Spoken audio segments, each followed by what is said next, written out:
Hey ladies and gentlemen, this is Tough Tony here. I'm tired, I'm hot, and I'm bored. So I decided to make this little video. Last night I did something that I haven't done since Joe wrestled Daniels for the X Division title many years ago. Was sit down and watch a TNA pay-per-view. Last week, TNA gave China some sort of contract and she was on there. So I was just watch Sacrifice just to see if TNA spent their money wisely. And as usual, they didn't. All I can say is that I've been doing wrestling reviews for quite some time. I haven't done many last year after WrestleMania, but I'm starting to get back in the thick of the things, and I can see why no one is buying pay-per-view. I'm going to do another video on pay-per-view buy rate and everything. But let's just talk about TNA Sacrifice 2011, shall we? The first match was a tag team match between Mexican America and Ink Inc. Mexican America was escorted to the ring by Rosita and Sarita, the TNA Knockouts tag team champions, who didn't even have a match on a pay-per-view. Barely have them on television, and still don't even give them a match for a pay-per-view. What can I say about this match? Hernandez looks pretty good whenever he's not doing a squash. Ink Inc. seemed very legitimate. But the match, it just didn't do it for me. The match could have been much better than what it was. Most definitely, it really could have. Mike Tenay kept on talking about how competitive these two teams were. How these two teams will somewhere in the near future get a shot at the TNA tag team titles. I bet my bottom fucking dollar that neither of those two teams will probably receive a title shot for the rest of this fucking year. This match, a little less than average. Wasn't even a good start to a pay-per-view. Yeah, I'll give it a dismal 2. Wasn't all that good to me. Then you had Robbie E, accompanied to the ring by Cookie, versus Brian Kendrick. Two guys who hasn't been on TNA television. I'm not talking about the show they put on after Impact. I'm talking regular Impact, no, my mistake. TNA Wrestling. My mistake. Because since they have rights to calling it TNA Wrestling now. Two guys who barely be on television. You give them a match on a fucking pay-per-view. That's fucking stupid. Not to mention how these two bastards were outside of the ring for damn near 2 minutes. Earl Hebner never even attempted to do a 10 count. It wasn't a no count out match. He never even counted. He waited for them to be on the side of the ring and started counting to 3. It was not competitive. Brian Kendrick kept on going into his little mantra poses. It's one thing to have a gimmick, but it's quite another to overdo it. That match was shitty at best. Robbie E can't wrestle. Brian Kendrick is too weird for it to be enjoyable. Actually, that was worse than the tag match that came on before it.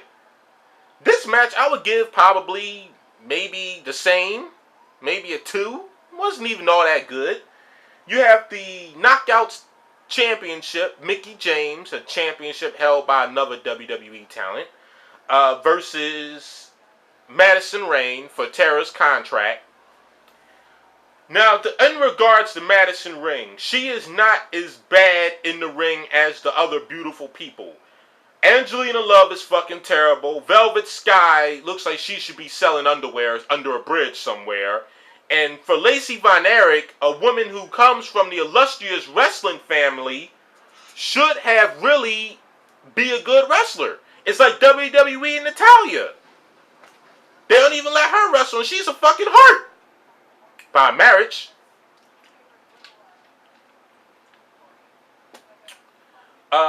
This match is, I would say, is a much better match than what the WWE Divas could do.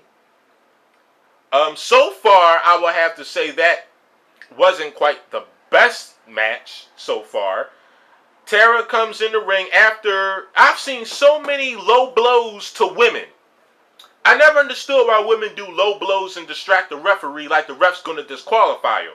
Not to mention, Mickie James and Madison Rayne went back and forth for about 4.5 minutes trying to hit a finishing maneuver. Just for nothing.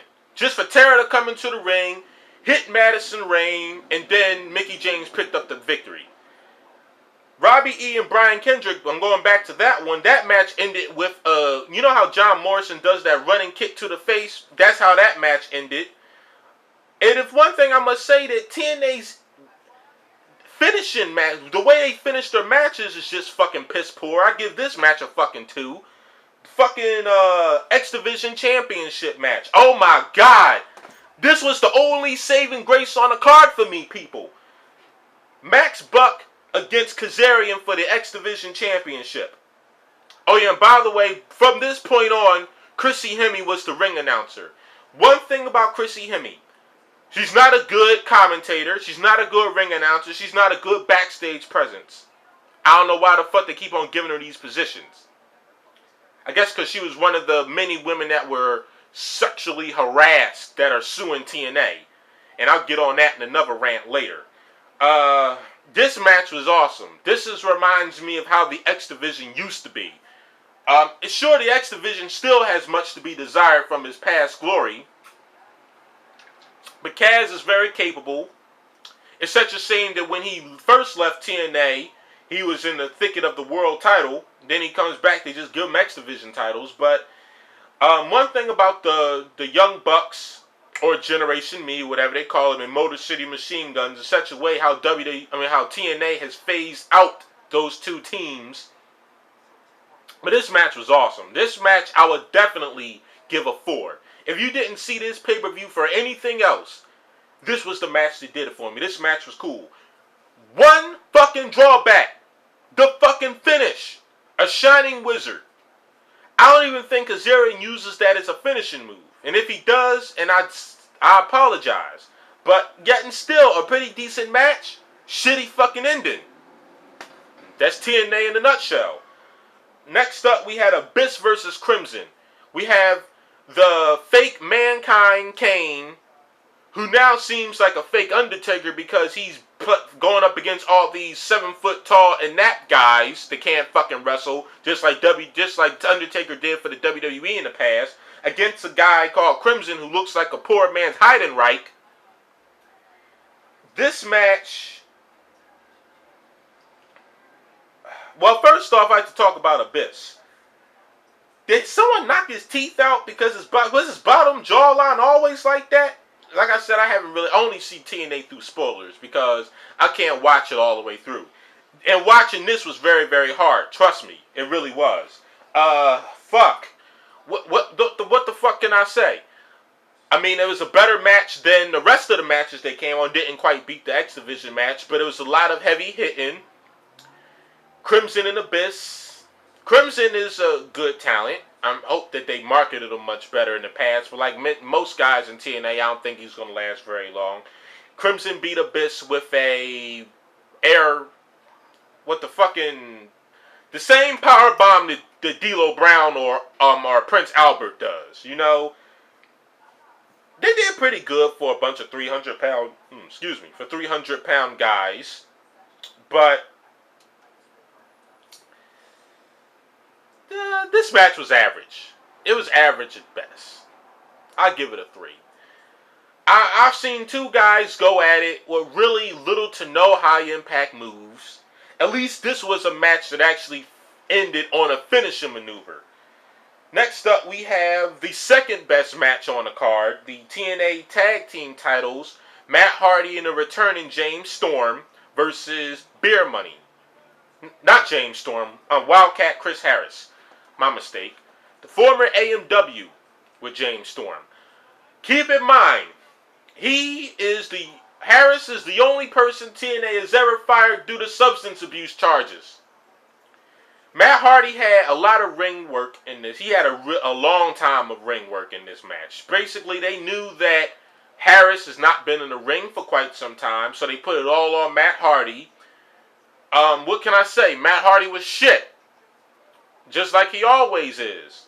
Just like he always was. Just like he's always going to be. It's such a damn shame. I believe to my heart that Beer Money is the best tag team in corporate wrestling. Those guys are pretty awesome. It took me a while to warm up to them. Because I really was never that much of a fan of Beer Money. Because I thought they was just a rip-off of the Acolytes and the Mexicals. But they worked really well. They worked really well. I was thinking that maybe TNA would do something good with the booking and have Chris Harris turn on Matt Hardy and all three of them will become a faction. That didn't happen. Matt Hardy walked out on Wildcat. And then to add salt in the wounds, Beer Money hit him with the death penalty leg drop from the top rope on Wildcat Chris Harris to pour salt in the rooms. They used the AMW tag team finisher on a former AMW teammate. That match was also one of the redeeming qualities of this pay-per-view. And it's the only two matches, the X Division match and this match, that I would give a 4. Then we have Tommy Dreamer versus AJ Styles in a no disqualification match. All we need is TNA's version of Michael Cole and Jerry the King Lawler. That's the only fucking way to describe this.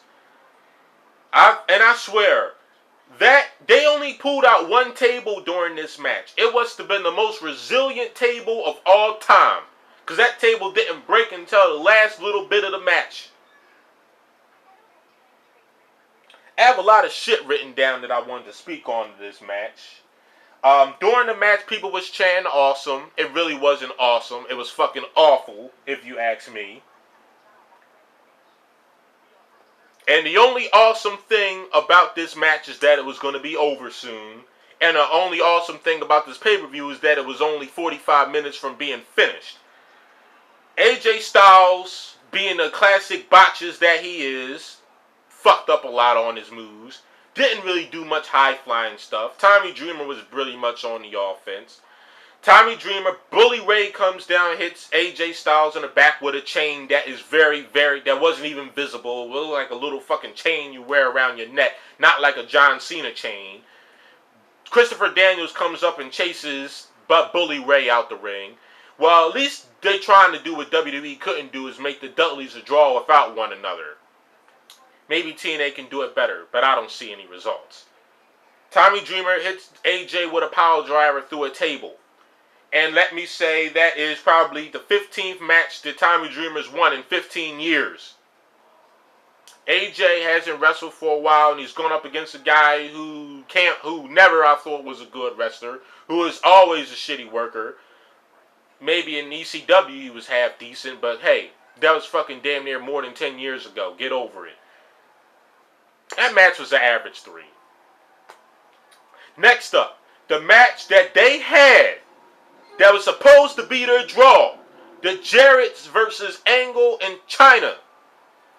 Let me go on to say, TNA hiring another person who's in their 40s or close to it with documented substance abuse problems. And they bring her there for what money they paid her, and they pay her more than 60% of the fucking roster. Do I like that? Fuck no, I don't. I mean, Lita wasn't fucking available. China, who hasn't wrestled in fucking 10 years, who's been in and out of rehab. Speaking of which, that's what they need to call it. TNA Wrestling. Every drughead, crack addict is welcome. They probably draw more money if you had Lindsay Lohan as the tag team, as the TNA Knockouts champion, and you could have Charlie Sheen as TNA World Champion. Because they sure as hell fucking draw more money than Mickie James, China, and Sting. You know what? I'm not even going to say shit about this fucking match. The match was fucking horrible. Kurt Angle's best years is behind him. Jeff Jarrett never had any good times because he's always been fucking in that. Karen Angle is hard. Well, of course she ain't a fucking wrestler. She just got a job because she was sexually harassed and she's suing the company, so it's a part of the settlement. Put her on the fucking payroll.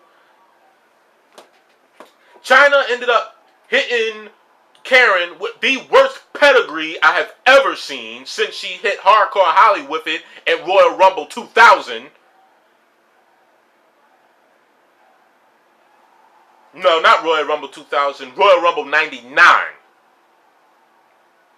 I believe that what it was. That was the event. I'm pretty sure it was. But it fell flat. It fell as flat as Jay-Z's verse in anybody else's song. It's just simply flat and unappealing. This match, I'm not even going to fucking rate this match. This is supposed to be your biggest draw, and it was fucking shit. Thank you, TNA, for paying all this fucking money for shit nothing. More expense to a company that's not being bought the fuck in. Last but not least, we have the TNA World Championship match. Sting versus RVD. Kenny Anderson came out and saved us from Taz's and Mike Tenay's horrible fucking commentary all night long. This match, clearly, RVD had to take a seat back to Sting. Sting clearly had problems keeping up. RVD only kicked him once. They spent the majority of the match outside the ring. And it's funny because Earl Hebner counted to 5 twice and never made it to a 10 count. That's fucking amazing. No high flying. RVD just made, maybe didn't go for a frog splash. RVD visibly hurt his leg. Sting never went for a deathlock. The next thing you know, I blinked. They was in the ring, and Sting hit him with the Scorpion Death Drop for the 1, 2, 3. Anderson said, I'm going to go down there, and I'm going to give the world champion a piece of my mind. Went down to the ring, looked at him, and that's how it ended. You know what? And don't think that I'm just being hard on TNA, because trust me, WWE's Over the Limit pay-per-view is this Sunday, and I'm pretty sure it's going to be just as much shit. This pay-per-view, I can't even give it maybe average. All off the simple fact that there was only 2 matches there that I really enjoyed watching. Out of a, let's see, 1, 2, 3, 4, 5, 6, 7, 8, 9 match card. Only like 2 matches. Everything else got a 2 or a 3. Not really many redeeming qualities. This pay-per-view basically is a 5. It's pretty basically a 5. My friend Chris said I should give it a 4 or a 4.5. It just didn't do it for me. And I can see why pay-per-view numbers are declining because of this shit. By the way, Jeff Jarrett and Karen Angle came out earlier in the show to talk. Who the fuck does a 15-minute promo at a pay-per-view? It's just not good.